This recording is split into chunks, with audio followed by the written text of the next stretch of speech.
hungry for the road all my life, thirsty for adventure all my youth, chasing all my freedoms down Liberty Avenue. And every time I hear a phrase my mother used to say to me, everything happens for a reason, I get the feeling I need a little taste of home, home, home, just a little taste of home. I need a little taste of home, home, home. I need a little taste of home.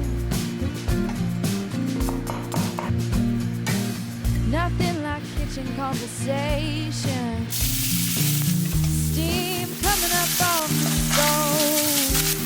photographs down the staircase showing our stories unfold. And every time I hear a song my father used to sing to me, sweet words of an Irish lullaby, I get the feeling I need a little taste of home, home, home. I need a little taste of home. Home, home, home, just a little taste of home.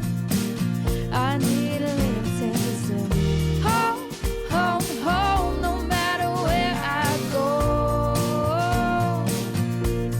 A little taste of home, home, home. I need a little taste of home.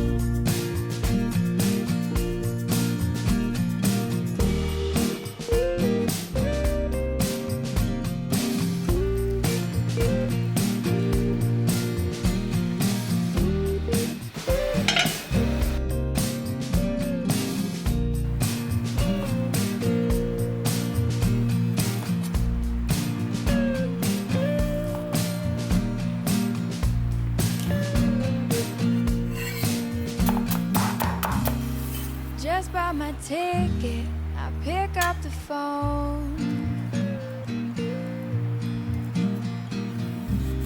I'm calling to tell you that I'm coming home. Home, home, home, I'm coming home. I need a little taste of home, home, home, I'm coming home. A little taste of home, home, home, I need a little taste of home. Little taste of home, home, home, I'm coming home. Home, home, home, I need a little taste of home. Home, home, home, just a little taste of home. Home, home, home, I need a little taste of home.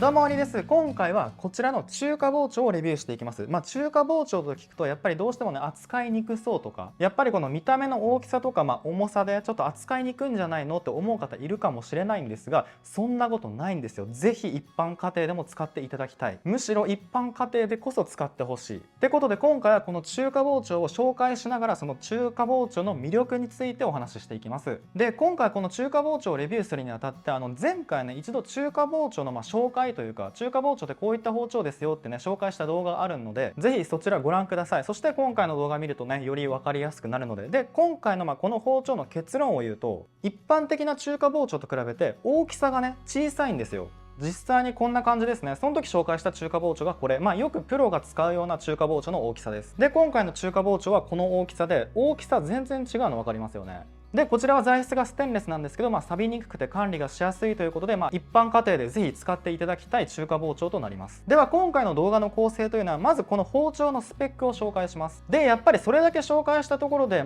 どう扱えばいいのかってねわからないと思うので、中華包丁を使った切り方の紹介で、最後に研ぎ方の紹介っていうのもお伝えします。それでは早速こちらの中華包丁のスペックから。今回のこの中華包丁というのはクラウドファンディング幕開けで紹介されているものなんですけど、アナスタティカという日本製の中華包丁です。ここでこの由来についてお伝えすると、アナスタティカは復活草とも呼ばれます。砂漠植物であり、乾燥すると枯れたように茶色に変色して枯れ草のボールになります。そのボールが風の影響を受けて転がり、湿気のある新しい生息地に移動すると、また青々とした緑色の葉によみがえります。100年も生きることができる奇跡の植物です。アナスタティカは使い捨てのものでなく、使って健康にもよく美味しく調理ができる、古き良き長く愛用していただける製品を追求していますということで、サイズが全長31センチ、刃渡り18センチ、幅8センチ、厚みが2ミリということで、先ほども言ったんですけど、かなり小ぶりの中華包丁です。でこの厚みに関して言いたいんですけど、この包丁この背中の厚みが2ミリなんですよ。で気になるポイントが、じゃあその2ミリがどこまであるのってことですよね。この2ミリの厚みはこのしのぎのこの部分まで、ここの面が全部2ミリの板です。でそのしのぎ側から刃先に向かってだんだん細くなってるタイプですね。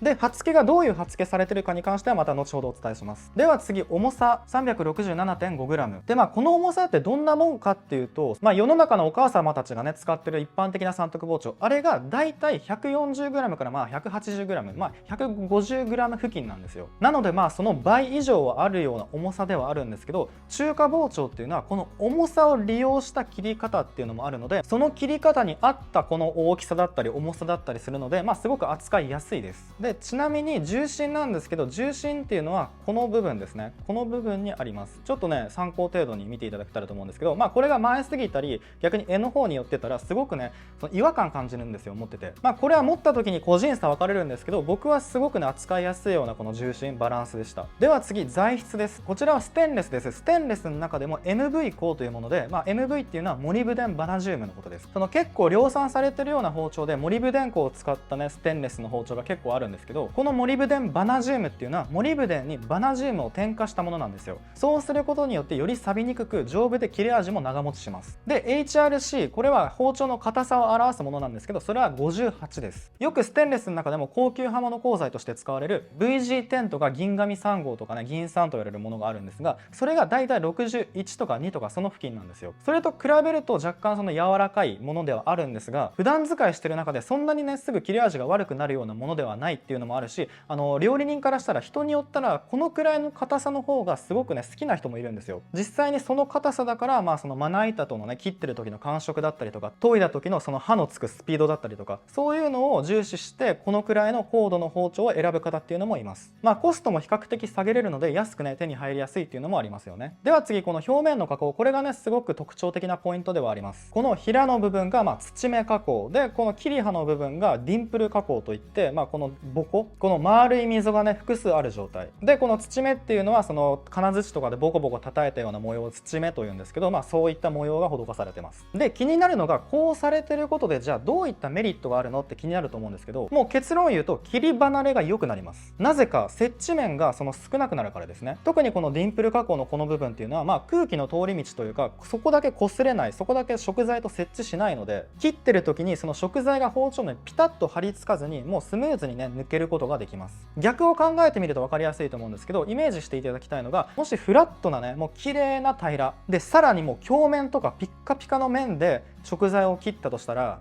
例えばきゅうりの薄切りとかすると、もう包丁にねもうすごいもう張り付くんですよ、ピタッと。でなかなかねもうこの動かしてもねなかなかね取れてくれないんですね。そういったことがあるので、人によってはその研ぎ方であえて仕上げ砥石とか天然砥石を使わなかったりで、さらに研ぎ方でフラットにはせずそのハマグリ状にしたりとか、そういった工夫をすることによって切り離れっていうのは良くなるんですけど、これはもう溝をすでに作ってあるこのディンプル加工というのはもうこの時点でその切り離れというのは良くなります。でこの平のこの土目部分ですね、ここはそこまで切ってる最中は影響しないんですけど、食材切って食材の移動する時とかですね、その時にもやっぱりねそのスムーズに食材を移動することができるっていうメリットはあります。であともちろんですけど、見た目は全然変わりますよね。こういった土目模様とかっていうのが好きな方であればテンションがね上がるってことはありますよね。では次、この絵の部分について、この絵は木と樹脂の混合材料ということで、実際ね触った感じ非常に滑らかです。かなりね握り心地はいいです。で特に見ていただきたいのがこの口金の部分、つばとも言われる部分で、ここの形状が斜めになってるんですよ。要はそのカクってなってるかこうやってね斜めになってるかの違いなんですけど、斜めになってることによってその痛くないんですね。中華包丁ってこういう持ち方だったりこういう持ち方だったりするんですけど、この時にその角が立ってると痛いんですね。だからこうやって斜めになってることで非常に持ちやすくて扱いやすくなります。でまたこの柄とこのブレードがこの一体型になってまして、僕が持ってた中華包丁っていうのはここにねそのつなぎ目、ここに隙間があってどうしてもね水が入ってしまうようなものなんですよ。なんですけどこれは全く入らないような構造になってまして、これはね一般家庭で扱う上ですごく嬉しいポイントですよね。では次、刃の状態、この新品の時の刃付けの状態っていうのはその小刃ですね。小刃が厚めにつけてありました。その小刃とかというのは以前の5つの刃付けという動画で詳しく紹介したのでこちら見ていただきたいんですけど、小刃というのは2段刃でもちょっと厚めの2段刃のことです。そうなってることによってかけにくいような刃の状態となってました。でその刃付けの部分でこちらサイトの方に書いてあったんですけど、若干右側だけハマグリ状にしてあるみたいなんですよ。要はその片刃風の包丁を実現できてます。中華包丁自体両刃の構造ではあるんですけど、刃付けで片方だけ研いでたら片刃風の刃付けにはできるんですよ。この刃付けの好みっていうのはかなり分かれます。だから自分の研ぎ方でそれはねぜひ調整していただきたいです。でここで思った方いると思うんですけど、じゃあこの包丁は右利きの人専用なのって思うかもしれないんですが、自分でね一切研がない人とかシャープナー持ってない人からしたら、この包丁は右利き用にはなってしまいます。ちょっとね違和感はあるかもしれないです。でこの片刃風に関して1個注意点があるのでお伝えすると、片刃風に研いではいけない包丁というのがあります。それが合わせ包丁という包丁で、実際僕が使ってた中華包丁が合わせの包丁なんですよ。こういった包丁って真ん中にその芯材としてここに硬い切れる材質の鋼材があります。で両側に軟鉄っていう違う鋼材でそのね芯材を挟み込んでる状態ですね。だからこういった見た目の違いが出てくるんですけど、こういった包丁の場合っていうのは片刃研ぎしてはいけません。なぜならずっと片刃研ぎを続けてしまうと刃先に軟鉄が出てしまうからです。そうすると切れなくなっちゃうんですよ。だから実際にこの真ん中にある切れる材質っていうのを刃先に出していかないといけないんですね。だからこういった包丁はその完全に片刃の研ぎっていうのはできないです。ただ人によってはこれは2対8とかね6対4とかちょっと片刃風っていうのはできるので、ただ刃先にそれが出てればいいって話なので、別に8対2の割合で研いでもいいし6対4でもいいし、その割合っていうのは好みですね。でそういう包丁がある一方、こちらの今回の包丁っていうのは全鋼と言われる包丁で一つの鋼材でできてるものなんですよ。要はその全部が切れる材質です。つまりどんな研ぎ方しようが絶対に刃先にその切れる鋼材があるので、完全に片刃研ぎをすることが可能なんです。そこはねその全鋼の魅力の一つでもありますよね。はい、では今から切り方を紹介しながら実際に食材を切ります。まずね握り方が大事なんですよ。握り方をお話しします。基本的に中華包丁っていうのは3つ握り方があります。まず1つ目、こういった握るような感じ、握り方です。どういう持ち方かというと、この人差し指でこの口金のねこの柄の部分、ここでねフィットさせます。で残りの指でこうやってね握ってあげる。そして2つ目、このままちょっと前方に移動して、こういう持ち方だったりこういう持ち方だったり、人によってはねこういう持ち方だったりするんですけど、こうやってそのブレードを掴むような感じですね。反対側も親指でこういう感じで掴んでます。で3つ目、こういった指差し型です。刺身包丁とかこういったね出刃包丁とかこういった握り方するんですけど、こういう握り方一つずつ説明していくと、まずこの握り方っていうのは落とし切りっていう切り方があって、こういう切り方、中華包丁ってこの重さを利用してこういう切り方するんですよ。この時にこのねある程度この刃のブレというか、遊びが欲しいんですね。だからブレードをしっかり押さえるのではなくて、この柄の方にね手を持ってこういう感じで持ちます。で2つ目のこの持ち方っていうのは、こうすることによって刃がね固定されるんですよ。ブレにくいんですね。だから落とし切りではない一個一個ね丁寧に切ったりとか、そういったね切り方する時っていうのはこの切り方が向いてます。で指差し型っていうのはそぎ切りとかですね、本当に刺身包丁を扱うかのように魚とか肉とかね薄くスライスしたりとか切りたい時っていうのはこういうね握り方っていうのが適してます。はい。であと特殊な持ち方としたらこういうね持ち方で切り物する時もあるんですよ。よくカービングとか飾り切りする時にこういった持ち方でねすること多いんですが、中華包丁とかこういった大きい包丁でもこういう持ち方してまな板にね、よく長ネギのみじん切りする時とかですね、こうやって持ってトントントンってね切り込み入れたりとかするとやりやすい場合もあるので、一応こういう持ち方もあるよってことも覚えておいてください。では中華包丁による切り方いくつか紹介します。まず押し切り、落とし切り、引き切り、水平切り、これへぎ切りとも呼ばれますね。でこのへぎ切りの中でも水平押し切り、水平引き切り、水平押し引き切りというのがあります。でそぎ切り。はい。でこれからその食材による切り方を紹介していきます。中国料理の専門用語にはなってしまうんですけど、スーピェンティンクワイリーモという切り方があります。これ全部じゃなくて今回紹介する一部であって、こういう呼び方っていうのは例えばね西洋料理とかフランス料理とかで、僕以前動画で紹介したジュリエンヌっていうね、千切りのことなんですけど、その料理国によってその呼び方がもちろんあるんですよ。日本語で千切りとかみじん切りとかあるように。でせっかくならねこの動画でねその中国読み、中国料理ではこういった呼び方をされてるってことをねぜひ一緒に覚えてくれたらと思います。では早速酢、これは細切りのことですね。今回はきゅうりでしたんですけど、よくねピーマンとか人参とかでもされますね。きゅうりの場合は板状にして斜めにして切っていくんですけど、この時は落とし切りがすごくいいです。落とし切りというのは要は連続切りのことなんですよ。連続して早く切りたい時にすごく便利で、特徴としては背の低い食材を連続で細かく切りたい時にかなり適してます。切り方説明すると、このね中華包丁のこの反り、中華包丁ってその刃がまっすぐじゃなくてちょっとね弓なりに沿ってるじゃないですか。この反りとこの中華包丁の重さっていうのを利用した切り方がこの落とし切りなんですけど、この切り方のコツっていうのはその人間が力を入れるタイミングっていうのは包丁を上げる時なんですよ。で下げる時っていうのはほとんど力入れないです。包丁の重さで切っていく感じです。これね慣れるまですごく難しいんですけど、これ慣れてできるようになったらもう超楽しいですよ。本当にもうこれをしたいがためにもう中華包丁を扱って料理がしたくなります。はい。では次ピエン、これは薄切りのことです。で例えばこれ玉ねぎの薄切りなんですけど、これは背が高い食材なので連続で薄く切りたいってなってもちょっとね落とし切りじゃ難しいんですよ。だから押し切りといって一個一個ちょっと丁寧にやるような、だから持ち方もねちゃんとブレードを握るような持ち方になります。で他にも水平切りとか、水平切りもいくつかね種類があったと思うんですけど、水平切りってすごくね薄く切りやすいんですよ。で食材をちゃんと最後まで切りたい時にすごく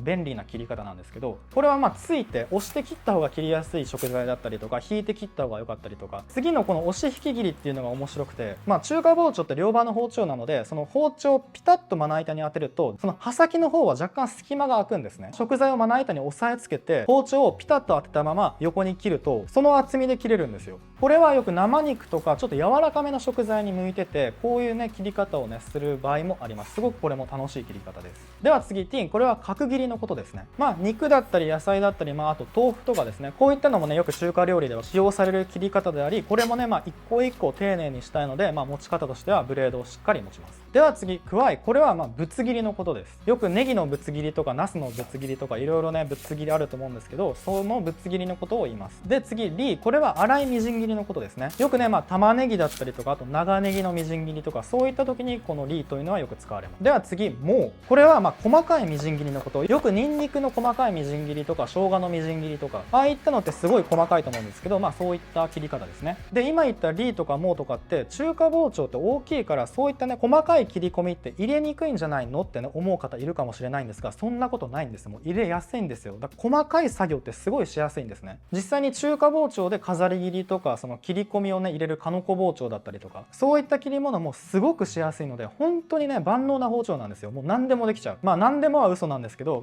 大体の切り物っていうのはできます。はい。ということで今から僕がこの中華包丁で特に好きな2つのポイントをお伝えします。中華包丁にしかないような魅力ですね。それが皮むきと食材の移動です。この2つは僕は特に好きでね、まず皮むきからいきましょう。中華包丁でする皮むきってちょっと特殊なんですよ。実際見せると、例えばこれ大根根を切りたい時にこのようにいきなり皮を剥いてから切るんじゃなくて1回4分割とかにしてから切るんですよ。もちろんその仕上げたいその切り物の形によって変わるんですけど、普通の切る順番って皮を剥いてから切るじゃないですか。そこでねピーラー使うか包丁を使ってかつらむきして切るかは別として、中華包丁ってその最初に皮を剥こうとした場合ってそのね切れないんですよ。剥き物がね非常にしにくいんですね、中華包丁って。なぜなら幅がありすぎるからすごく剥きづらいんですよ。だからもうすでに切っちゃって切りやすい大きさにしてから皮を剥いたりするんですけど、この切り方はすごく効率いいなと思ってて、もう皮付きのまま切っちゃって、その後皮に沿って包丁を動かしながらもうそこでね皮を切っちゃうんですよ。これが好きな理由っていうのはすごく生産性いいなっていうのと、あと一番僕が好きなポイントっていうのは気持ちいいことですね。めっちゃこれ楽しいんですよ。はい、では次の2つ目の好きなポイントの移動に関して、食材の移動がもう本当にしやすい。これね別にそんな大したことじゃないだろうと思うかもしれないんですけども、本当にこれはもう本当に違う。もう極端な話、ペティナイフと中華包丁で比べた時にペティナイフなんかもう何回移動させればいいのっていう話なんですね。わざわざペティナイフで移動しなくても板とか使ったりとかまな板でいきなりやっちゃってもいいかもしれないんですが、中華包丁はその面積の広さからもうバッていってバッていけるんですね。もうこんな素晴らしいことがあるかって中華包丁を使った時に気づきます。そういった面でね僕は菜切り包丁ってよく家庭用で使われる三徳包丁でねこういった包丁なんですけど、これもその面積が三徳包丁と比べて広いから、そういった食材の移動が非常にしやすいんですね。だから僕は菜切り包丁がすごく大好きなんですけど、そういったメリットがもうこの中華包丁はもう最高です。あと移動のことでもう一個言うと、やっぱり大きいものが移動しやすいっていうのもありますよね。小さいものがたくさんあった場合ももちろん1回でいけるっていう意味でそうなんですが、大きいものってあるじゃないですか。例えばケーキとかそういったのを崩さずに移動したい時ってやっぱりこういった面積の広いもので移動させた方が崩れないじゃないですか。だからもうそこでもこの広さっていうのはもう大活躍、もう素晴らしい包丁ですね。はい、では最後の項目いきます。研ぎ方について、この研ぎっていうのは正解がなくて、本当に以前の動画をこちら本当にぜひ見ていただきたいんですけど、これを見た後に自分はじゃあどういう刃付けをしようかってことでその刃付けをしてほしいんですね。例えばこの中華包丁だったらこのしのぎの部分まで砥石を当てて薄く研ごうかなとか、できるだけかけにくくさせたいからこの刃先だけの研ぎをしようかなとか、そういう砥石の当て方っていうのはそちらを動画を見た後に自分で決めてください。で、中華包丁のそもそもの研ぎ方ですよね。やっぱ大きいとちょっと普通の包丁とは違うんじゃないのって思うかもしれないんですけど、一緒です。若干研ぎづらくはなりますが基本的に一緒の形です。その一緒の形でもできるってだけであって、実際に調理師学校で教えるやり方とか、プロの現場でもやってる研ぎ方っていうのは今言った研ぎ方ではなくて、包丁を真横に向けてこうやってね研いだりとかで、反対はこうやって持ち替えてこうやってね横にして研いだりとか、そういう研ぎをしている人もいるんですけど、もちろんそれでもいいです。それでうまく研げてるなら。ただ僕がおすすめしたいというか、僕が実際やってる研ぎ方っていうのは普通の牛刀とか三徳包丁と同じ形同じスタイルでの研ぎなので、この研ぐ形このスタイルっていうのは僕の動画じゃなくてもいろんなね中華包丁の研ぎ方出してる人いると思うので、そちらをね参考にしてみてください。ただやっぱり大事なのはその刃付けがどうなってるかが本当に大事なので、これはね何度も言うんですけど、前回の動画っていうのは必ず見てください。はい、ということで今回の動画は以上です。最後にこの包丁についてまとめると、この中華包丁っていうのは小ぶりの中華包丁で、家庭でもね扱いやすいようなサイズ、扱いやすいっていうか最初の中華包丁としてちょっと中華包丁チャレンジしてみたいなって思う人にぜひおすすめしたい包丁です。でさらに言うとこの見た目こういった土目模様とかディンプル加工とかされてることによって食材の切り離れが良くなったりとかで、材質がねステンレスなんですよ。ステンレスのことによって錆びにくいんですね。なので鋼の包丁ではすぐ錆びてしまうようなレモンだったりとか玉ねぎだったりとか、そういったアクの強い食材だったり柑橘系のそういったね酸のあるような食材も問題なく気を使わずに切ることができます。はい、で値段のこと言ってなかったんですけど、値段についてはその幕開けのページに書いてあって早割とかね先着何名はちょっと安くなりますよとか、そういったねサービスもあるので、ぜひねこの後動画を見た後に概要欄にリンク貼っておきますので、そちら飛んで見てみてください。では以上です。ここまで見ていただきありがとうございます。この動画が少しでもいいなと思っていただきましたら、ぜひグッドボタンとチャンネル登録よろしくお願いします。それではまた次の動画でお会いしましょう。ありがとうございました。